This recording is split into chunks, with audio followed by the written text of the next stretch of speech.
তুই কালকে বাইকে কার সাথে ঘুরছিস? মেয়েরা যখন ধরা পড়ে তখন কি হয় দেখেন। বাবা, এখন আমি কি করি না করি এসব খোঁজখবর রাখা হয়? তুই নিজে স্টোরি দিছিস, আমি দেখছি। এখন দ্বিতীয় স্টেপ শুরু হবে, ম্যানিপুলেশন। দেখেন, তুমি আমাকে নিয়ে জেলাস ফিল করতেছো, অন্যের কথা শুনতেছো।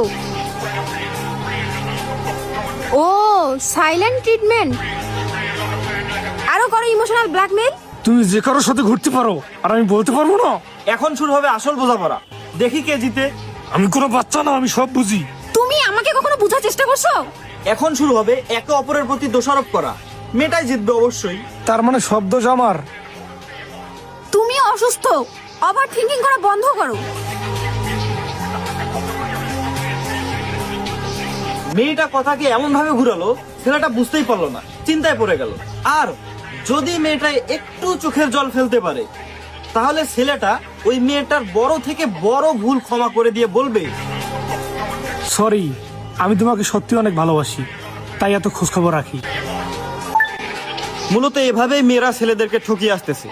Mind it.